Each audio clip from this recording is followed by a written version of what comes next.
ئێمە وەک ڕێکخراوەکانی کۆمەڵی مەدەنی لە پارێزگای سلێمانی بە توندی ئیدانەی هەموارکردنەوەی پرۆژەی یاسای باری کەسێتی عێراق دەکەین. بڕیاری هەموارکردنی پرۆژەی یاسایی باری کەسێتی عێراق ڕێکخراوەکانی کۆمەڵگەی مەدەنی و ڕێکخراوەکانی بواری ژنان و مافی مرۆڤی لە سلێمانی کۆکردەوە.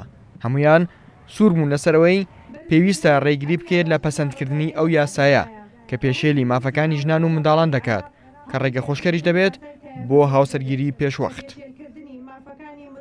بەڕاستی ئێمە بێدەنگ بین کە یاساکە لە عێراقا دەرچووتەوە ئێمە هیچ باڵین هیچ هەسوکەوتمان نابێت بەس ئێمە ئەتوانین ئێستا وەکو ڕێکخراوەکانی مەدەنی هەمومان لێرە وەستاوین دژی ئەم یاسایە وەستاوین کە ئەمە یەکێکە لە هەنگاوەکان بۆ کەمکردنەوەی ئەم دیاردەیە یان بۆ ڕەتکردنەوەی ئەم قانونە.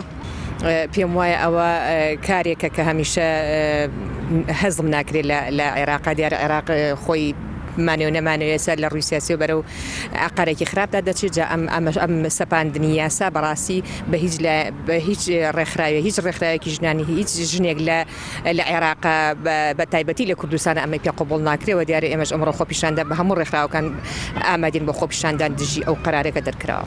بۆ بەڕێز سەرۆکۆماری عێراق فواد مەعسووم بۆ بەڕێزان ڕێکخراوەکان یاداشتێک ئاوڕاستەی هەرسێ سەرۆکایەتێکی عێراق دەکەن بە ئامانجی ئەوەی ڕێگری بکەن لە پەسەندکردنی پرۆژەی یاساکە لە ئەنجومەنی نوێنەرانی عێراق و ئەندامێکی کوردی ئەنجومەنی نوێنەرانی عێراق دەڵێت خوێندنەوەی یەکەم بۆ پرۆژەی یاساکە کراوە هەموو فراکسیۆنە کوردەکان دژی پرۆژەکەین و دەشڵێت پێناچێت پەسەند بکرێت لەبەرەوەی نەتەوەی گرتوەکان و کنسۆڵی وڵاتان ئیدانەیان کردو.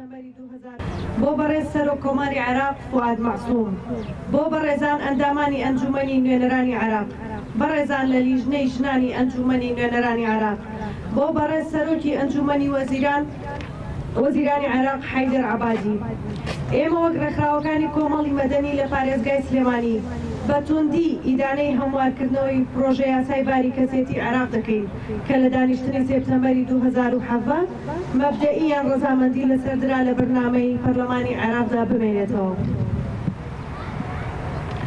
بەرزکردنەوەی ئەم یاداشتی ناڕەزاییە لە کاتێکدایە کە هەندێک لیستی ناو پەرلەمانی عێراق هەوڵی دەرکردنی یاسای تایەفەگەری دەدەن کە پێشێلکردنی مافەکانی مرۆڤ و مافی مناڵانە کە پرینسیپەکانی یەکسانی بەرامبەر یاسا کە لە مادەی 14 دەستوری عێراقدا هەن ناچەسپێنێت. من تەسەور ناکەم ناتوانن بیخوێنەوە چونکە لەبەرەوەی کەسانێکی زۆر دژین و ئەوان ناتوانن بەرامبەر بەو هەموو کەسانە کە بە تایبەتی پێشێلی مافی مرۆڤ و مافی ژنان و مافی مناڵان بکەن.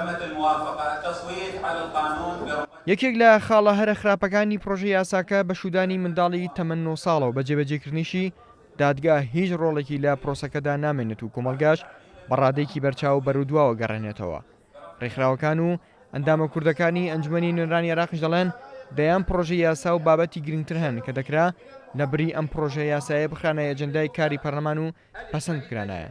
بەڵام زۆرینەیەکی پەرلەمان لە پێناو بەرژەوەندی خۆیان دەیانەوێت ئەم یاسایە هەموار بکرێتەوە.